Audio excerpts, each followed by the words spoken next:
all know that there is no such thing as a curse transmitted from one generation to the next, which calls down evil upon all the descendants of the cursed family.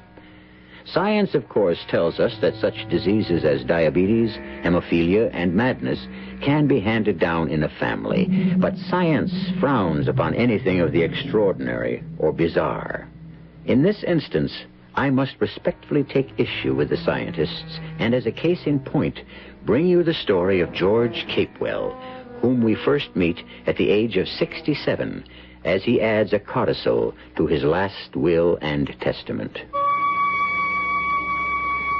Today, my family physician told me that death is no more than a week or two away. Therefore, I feel compelled to explain why I, George Capewell, will be the last of the Capewells.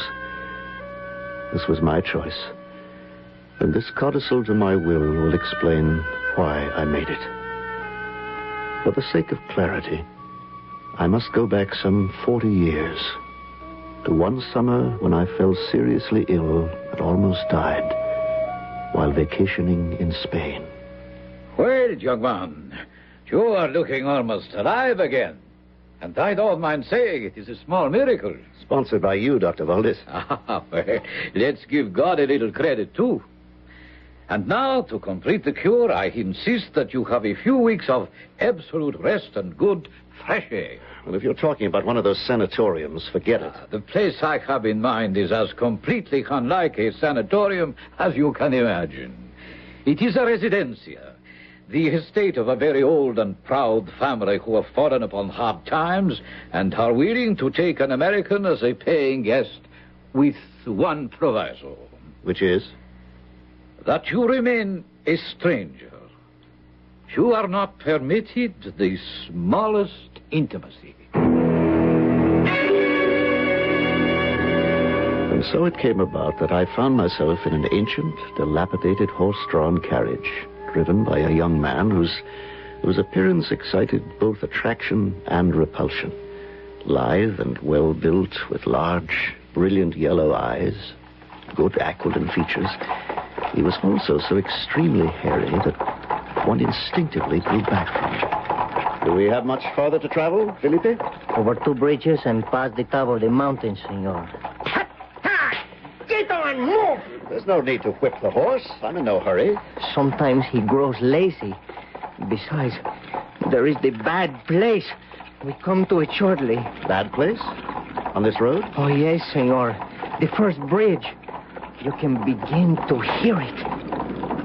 The bridge is under repair? No, senor. The bridge is safe. Well, then why is this a bad place? Because it makes me afraid. What is there to be afraid of? The noise, senor. The noise.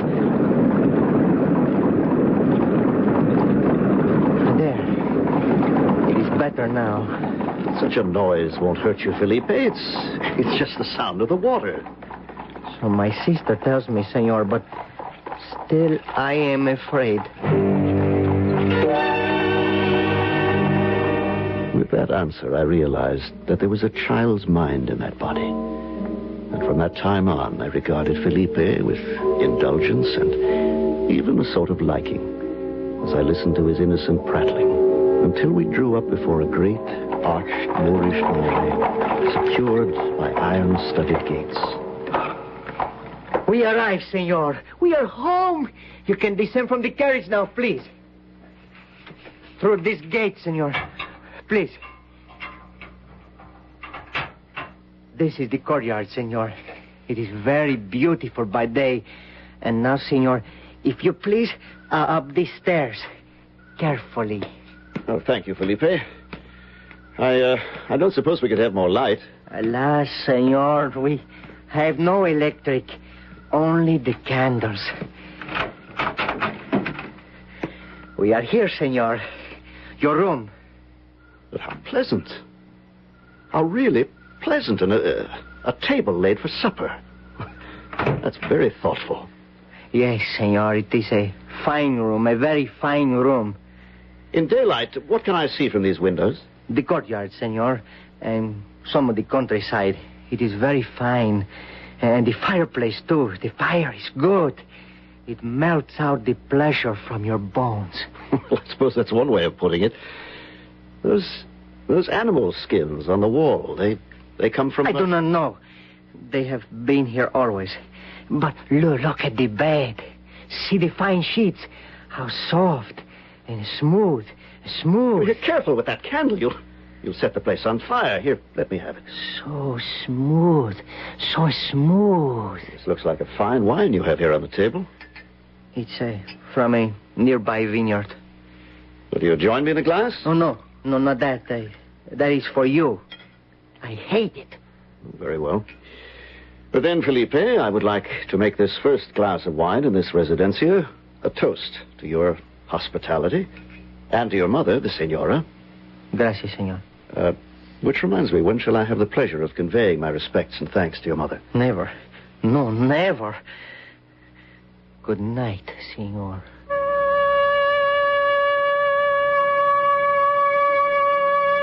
Even now, as I write this document, with the cold hand of death coming ever closer to me, I can still feel the warmth of that fire and see the portrait of the woman on the wall, illuminated by the flickering flames. For 10 days I gained in strength, saw no one but Felipe, and for 10 nights fell asleep with the face of that portrait looking down on me. The face of a magnificently beautiful woman, yet marred by a cruel, sullen, and sensual expression. I was struck by the strong resemblance to Felipe, and one morning as he served me my breakfast... That portrait on the wall... An ancestor, senor. More coffee? No, thank you. Who is that crossing the courtyard? The padre. He comes to hear your sister's confession? Yes. He's been doing that for some time, for many years? Many years. Well, then he would know who the woman in the portrait is. I could ask him. You are not to ask questions. You are not. I have been told. But who told you? Your mother, the senora? You will be punished. You will see. You will be punished. And it will not be because of me or anything I have done. It will not be my fault.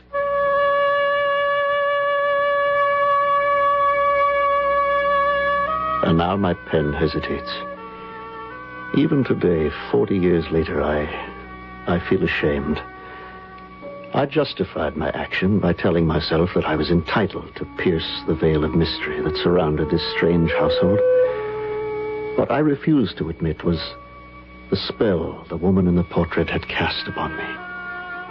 Day after day, the double knowledge of her wickedness and my weakness grew clearer. So, shamefully I confess, I set out to find Felipe, to continue questioning that childlike mind. I knew I would find him in the woods, but I didn't know I'd be horrified by my discovery. Felipe, let that squirrel go. Let it go, I said. Yes, senor. I am sorry. Sorry? What kind of person are you? A little while ago, you pretended to be upset because I didn't like your coffee, and now I find you torturing a poor, dumb animal. You're the one who deserves to be tortured. I'm going to tell your mother I don't want to see you again. You're not to serve me, you understand? Please, senor, please. I go upon my knees to you. Forgive and bear with me, senor. I try so hard. Forgive me, please. Only if you promise never to do anything like this again. Oh, I promise, senor. I promise. Thank you, senor. I promise. I swear, senor. Felipe! Felipe, come back! Come back here. I want to talk to you.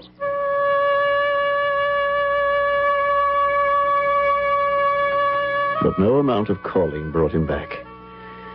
I returned to the house, and as I walked slowly across the courtyard, I first saw my hostess. She was seated on an animal skin, leaning against a pillar, sunning herself. She was an elegant, sumptuous figure, and although she must have heard my footsteps, she seemed unconscious of my presence. Good day, Senora... Caesar. May I join you? If you wish. You know who I am? A guest. I should have presented myself to you before, but your son told me you are unavailable. He may sit here if you stay out of my sun. You like the sun? It warms me, and I like warmth. I really wanted to talk to you about the woman in the portrait in my room. Portrait? Yes, the painting. Surely you know it. Felipe told me she was one of the family. She fascinates me. Who was she? I think she was my mother. You think? Well, don't you know who... I beg your pardon. You look so much like the woman in the portrait. Your mother, I think you said. I really would like to know something about her. The sun is going behind the clouds. I am afraid the black wind is coming, and we shall all suffer from it. I must bid you adios. And she was gone, silently, gracefully. She was right about the wind. It came from the malarial lowlands and over the Sierras, and stormed about the house with a hollow buzzing that was wearisome to the ear, depressing to the mind, and jangled the nerves. By the time Felipe brought my supper, I was in a state of nervous exhaustion. Felipe also was in a state of nerves, his yellow eyes burning in his face like two candles, his hand shaking so that the silver clattered against the plates. For heaven's sake, stop that noise. Sorry, senor. It's the black wind. It pulls and pulls at you, telling you must do something. But you don't know what it is you must do. Your mother? She seemed to be unhappy with the wind, too. You think she's ill? Oh, senor. With this wind, who can be well?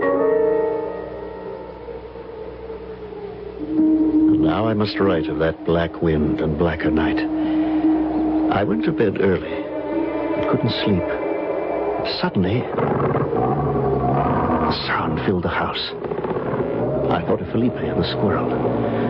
I ran to the door only to find that it was locked from the outside. It resisted all my efforts to open it. I sank to the floor, my hands pressed over my ears, trying to blot out those inhuman ravings. It was useless. The last thing I heard before losing consciousness was those ravings from hell.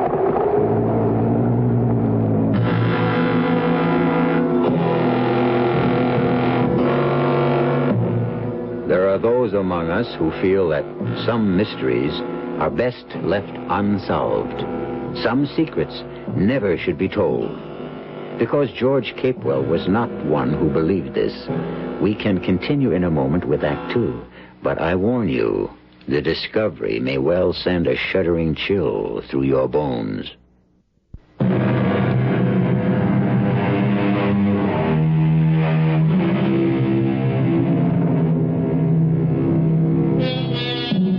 Everyone within the range of my voice has experienced some evidence of love's blindness. The doting male sees his beloved as perfection, whereas the young girl may see his faults, but is certain that all that's needed to correct them is the gift of her love. George Capewell was destined to fall in love, profoundly, electrifyingly, overwhelmingly, for the first and last time in his life, only to find that this all-consuming passion was to lead him to the very brink of hell. I must continue with this writing, so you will know why I leave this earth with no child to carry on the name of Capewell. Even though the writing brings back all the anguish and terror of those days more than 40 years ago. When I awoke on the floor the morning after the terrible night of the black wind, the sun was shining, and a cheerful Felipe appeared with my breakfast. Good morning, senor. Is it not a beautiful day? Yes, beautiful. And quiet. Well, that'll be enough coffee for the moment. Yes, senor. What were those dreadful cries I heard last night? The wind, senor? Now, you know that's not true. And I mean to have the truth. Was it some animal you were torturing? No, senor. I swear it was not. I promised you, senor. And Felipe keeps his promises. Give me your hand, Felipe. Yes, senor. This is the hand that tortured that poor squirrel. But, senor, I swore to you... No use to struggle, Felipe. I'm stronger than you are. And unless I'm mistaken, this is the hand that locked my door last night. Senor, please, let go of my hand. I'm a stranger, Felipe, but I'm also a guest. And I will not be locked in my room like a criminal. Now, you understand? Yes, senor. Yes. Thank you. I understand. Now, how is it I never see your sister? Does she have some reason for avoiding me? My sister is a good girl. It is she that keeps me up, senor. Without her, I would be lost, senor. And no doubt she's reproved you for your sin of cruelty. 12 times. And when I told her what you had done in the woods, she was pleased. Yes, she was happy. Then who or what was unhappy enough to make those sounds in the night? I have told you, senor. The wind. The black wind. Now, you know I'm stronger than you are, Felipe. Please, senor, let me go. And I will get the truth if I have to shake it or beat it out of you. Please, senor. Yes, who is it? Father Ramon, may I enter? Yes, come in. I was passing in the courtyard. I thought I heard a cry. It was I, Padre. I burned my hand with the coffee. Ah, so, Felipe, then I will be going. No, Father, don't go. I'd like to speak to you.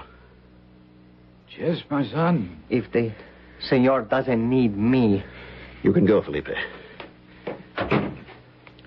I should introduce myself, Father. I'm... George Capewell, the guest here at the Residencia.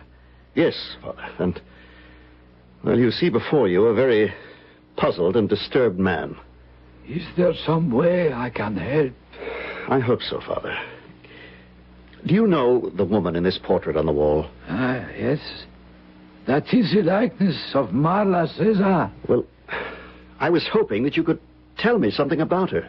She was the great-grandmother of the present daughter of the house, who was named after her. But why are you concerned with the painting?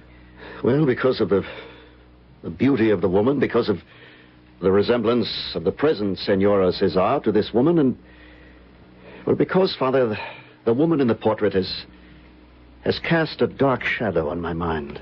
I know that you came here to regain your health after a severe illness. Perhaps there are still some traces of fever that linger. No fever in the world could make me hear the cries I heard last night, Father. They sounded like the bestial screams of a soul in hell. And you think they came from the portrait? The whole atmosphere of this residencia is strange. I've never seen the daughter of the house, and That is how it should be. Oh, if you will forgive me, I should be with her now. I don't like to keep her waiting. You're telling me to close my eyes and ears to everything that goes on and not interfere? I am only reminding you that you are a guest, and you should remain a guest. Nothing more. Sleep came to me early, and dreams filled the night. I tossed and turned as the dreams became more and more vivid.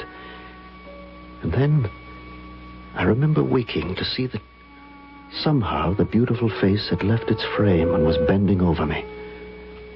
Only the face was younger than in the portrait and softer, with great eyes that looked deep into mine. I tossed off the bedclothes and struck a match to light a candle. Where are you? Come back, please. I know you were here. Come back, I won't harm you. But there was only silence, and the cruel eyes of the portrait looking down at me. I sat up the rest of the night, and it was the next day when I came face to face with Marla Caesar, as she stood in her doorway after saying farewell to Father Ramon. Once again I looked into those marvelous eyes, and then she turned quickly and closed the door. I rapped sharply. Senorita, please open the door. Senor, It is useless. What is useless? That we should talk. But we must. We cannot. Cannot? What will stop us? I will. I know that what you're thinking is impossible. Then you know what I'm thinking. Of course. And you'll turn your back on me? And my love? I have no choice. Nonsense. Everyone has a choice. Except me. Why do you say that? I know. Believe me. I know. All right, tell me why. Please, Senor. It is not permitted to love me. Who will not permit it? I will not. Well, then again, I ask you why. If you really loved me, you would not ask me. If you really loved me, you'd tell me. I did not say I loved you. But your eyes speak for themselves. You knew we loved from the moment our eyes first met. Are you not ashamed? Of my love for you? No, never. Of breaking the rules under which you came to be a guest in this house? Of using your worldly wisdom to make me betray myself and my family?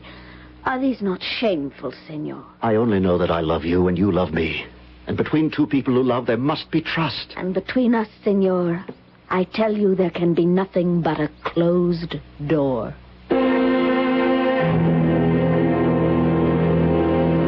As I look at the pages I've already written, I feel now as I felt then, the urge to stop, to seek no more answers. In my heart, I knew that the beautiful creature I loved had a strange mother and a pitiful brother. My heart told me that she was a child of an afflicted house. But all that mattered was that I should make her mine. For 2 days I walked in the woods with her image ever before my eyes. But she didn't appear. Then, on the 3rd day... Marla, my beloved, you came to me. Yes, I came to you and I shouldn't. And I hate myself for it.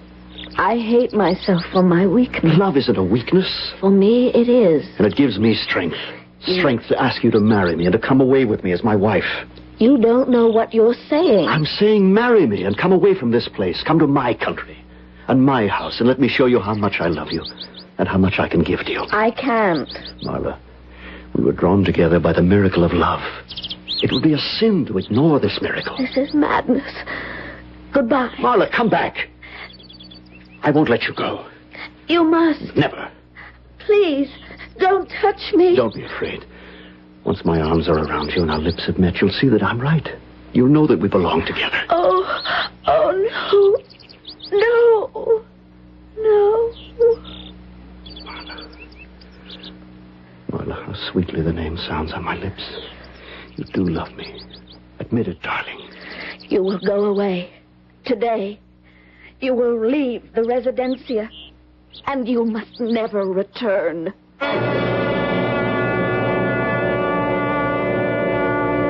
Fatalists believe that the threads of our lives are woven for us long before we embark on life's journey, and that it's useless to struggle against our destinies. But for centuries, the stuff of drama has been fashioned from a man's refusal to accept the inevitable, to fight on, no matter what the odds.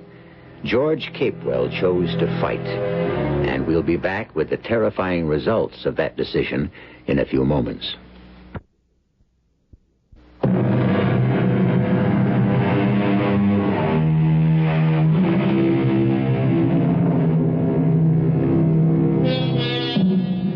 To find love, only to lose it, is an age-old story. But usually the rejected lover knows in his heart why he's been rejected. George Capewell sensed that Marla Ceasar had refused to marry him out of a nameless but genuine fear, a fear which he himself felt hung heavily over the Ceasar household.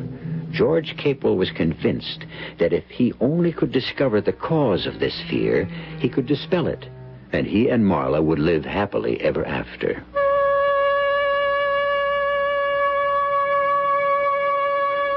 As my life and this last will and testament draw near to a close, it becomes ever more difficult for me to find words adequate to describe the anguish and terror I felt more than 40 years ago in the remote and fear-ridden Ceasar residencia.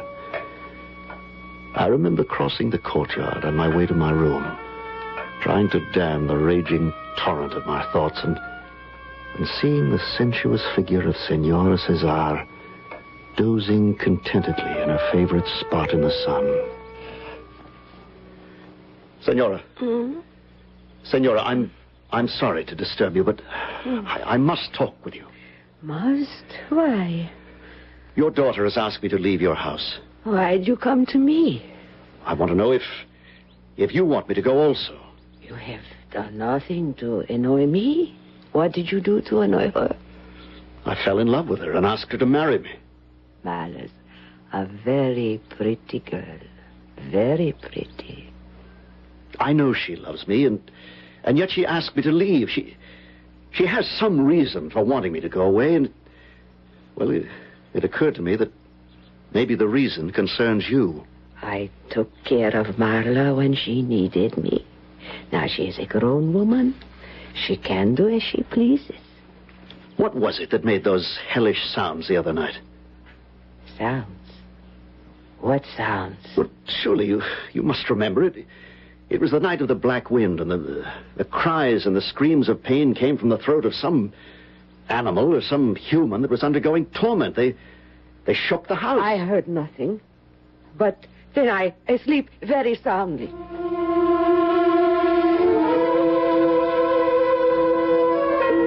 She was lying, of course. I reached my room in a black rage and found a note in Marla's handwriting. I took it to the window to read. The words are seared into my brain. It read, "If you have any feeling for me, any love for Marla, go from here today.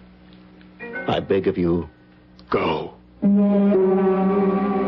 Almost insane with rage, I slammed my fist through the window.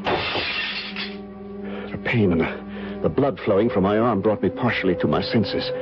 I tried to stem the flow of blood, but the cut was too deep. Through the shattered window, I saw the Senora. I ran down the stairs to the courtyard and approached her, holding out my arm.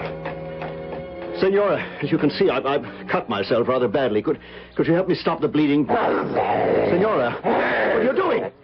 Senora! For God's sake, stop it! Easy! Oh, dear God! Get her teeth out of his arm! Mama! Get her hair! Pull, for the love of God!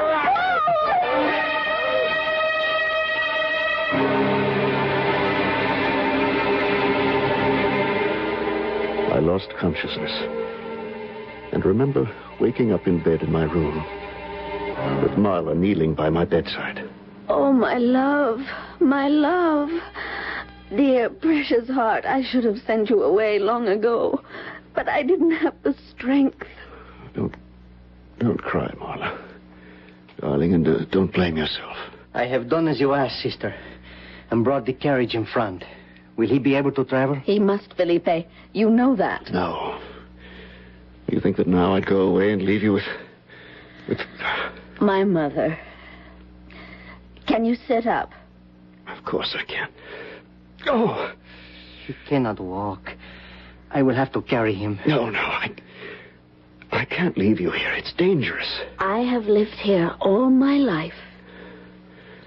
Now that there are no longer any secrets between us, you must come with me. Felipe, he must have a doctor. Take him where there will be no questions asked, and he can be attended to.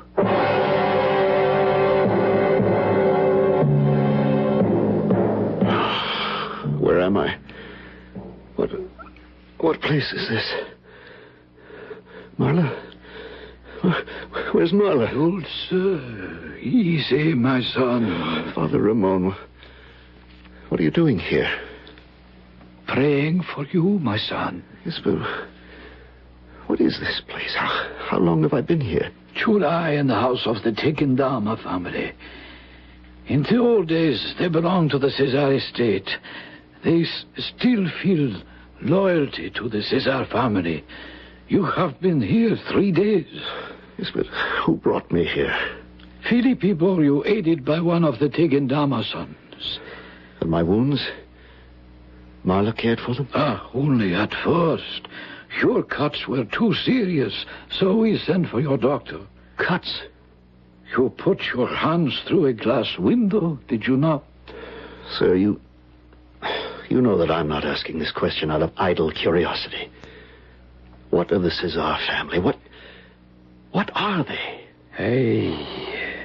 An unfortunate example of a declining race. Once rich and mighty, they are now poor and neglected. But not by you. You visit Marla often. I've seen you. Yes. The senorita is well informed. And her mother? You do not visit her? No. Is she insane?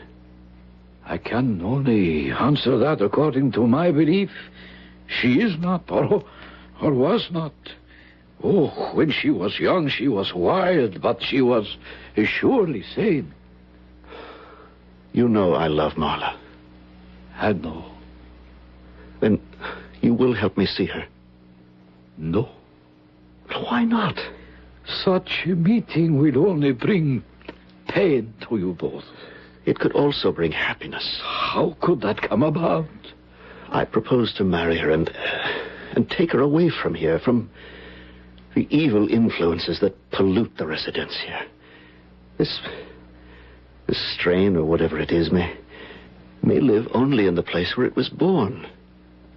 If Marla were to be removed from this place with a man who loved her devotedly, wouldn't there be a chance? I do not know. But in a matter of this kind, I would trust the judgment of the senorita. Will you take her a message? Before I answer that, I must tell you what the people of these parts believe about Marla's father. Marla's father was a good friend of the head of the house you are in now, the Tengendaba house.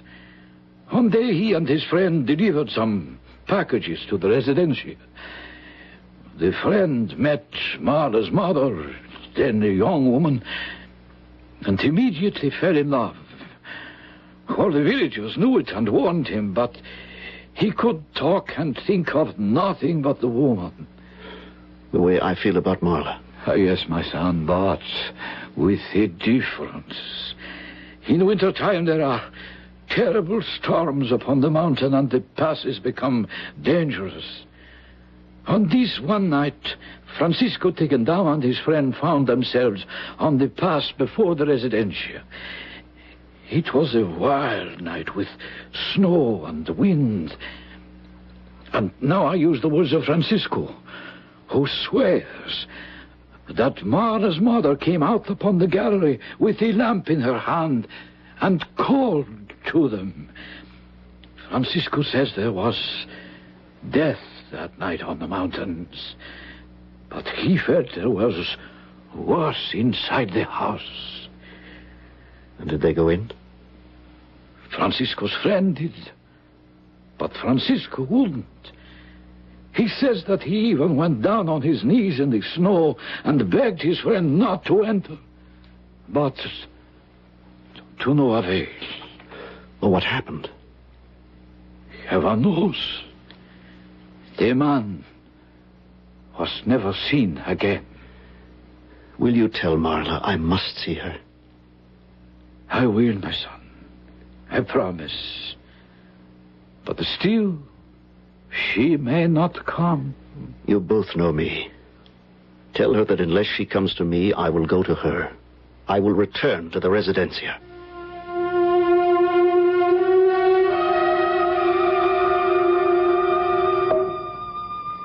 It was wrong of you to send me that message with Father Raymond. I wanted to see you, to tell you that nothing matters. If you will not go away with me, I will stay here with you. I ask nothing. I love you. Dearest, I know you love me, but listen. I wish with all my heart that I did not have to tell you these things. I prayed, oh, how I prayed that you would leave without seeing me or asking for me. But my prayers were not answered. I must teach you to see me for what I am, for what I may become. Not you, Marla. I know your beauty not from your face, but from your soul. Give me your hand. There. I place it against my heart. You feel the very beat of life. It only moves for you. It is yours. But then why are you... But it is mine. think how affected you were by the portrait that hung in your bedroom. You remember that painting? Yes, every line, every feature. The woman who sat for it died years ago, and she did evil in her lifetime. Now recall the painting and look closely at me. And what do you see? I see the beautiful girl I love. But you also see that my eyes and my hair, the lines of my body, they're exactly the same as the portrait. But the mouth is different. Your lovely mouth reveals only sweetness. The mouth in the portrait showed cruelty. Forget your family and be my wife. You ask me to forget my family. Can't you see that no gesture I make, no tone in my voice, nor any glance from my eyes is wholly mine? Yours and yours alone. It's you I love. You think I can escape my heritage? Of course. And I tell you, my love, that the hands of the dead are in my bosom. They move me, they guide me. Marla, I love you and not shadows from the past. Shadows? Shadows bearing the weight of centuries. 800 years ago, my fathers ruled all of this province. They were wise, cunning, and cruel. Their flags led in war. The king called them cousin. In what you tell me, there's nothing of which to be ashamed, nothing to fear. There came the change. My ancestors began to go down. Their minds fell asleep. Their passions awoke in gusts. Beauty was still handed down, but no longer guided by humanity. The seed passed on. It was wrapped in flesh. The flesh covered the bones, but they were the bones and the flesh of brutes. And their mind was as the mind of flies. Oh, you've lived too long with this, too long in that house, too long with the portraits and the books I saw in your study. You also saw Felipe and my mother. So you have seen for yourself how the wheel has gone backward with my doomed race. But you overlook one thing, me. My heritage, my blood, my ancestors. I feel they'll be strong enough to... And if they don't? You ask me to hand down this cursed vessel of humanity, charge it with fresh life as with fresh poison. Never. I ask you to love me. I already do. And that's why we shall never meet again. Even now, the people in this village are beginning to speak of your love for me, and they will not have it. Every day that you linger here increases your peril. I'm not afraid. I have given my vow. My vow that my race shall walk the earth no more. I shall be the last. I must go. Wait, Marla, please. You heard, and you know. I must go swiftly. Remember me as the woman who sent you away and yet would have longed to keep you forever. The girl who had no dearer hope than to forget you. And no greater fear than to be forgotten. Marla. Marla. Come back.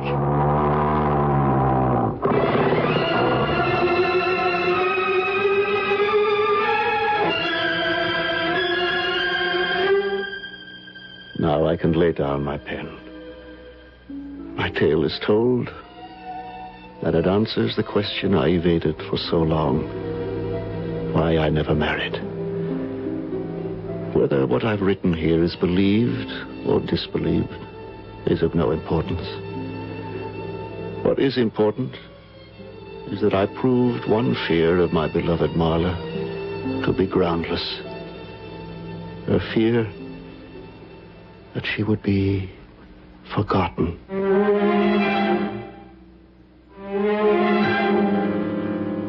Like George Capewell, I ask for neither belief nor disbelief. The pages of history are filled with the names of people who were burned at the stake because a lot of other people believed they were witches. Therefore, I must add a fact which George Capewell omitted. A few months after he returned to his home in America, the newspapers reported the destruction by fire of an ancient residencia in Spain belonging to the Caesar family. I'll be back shortly.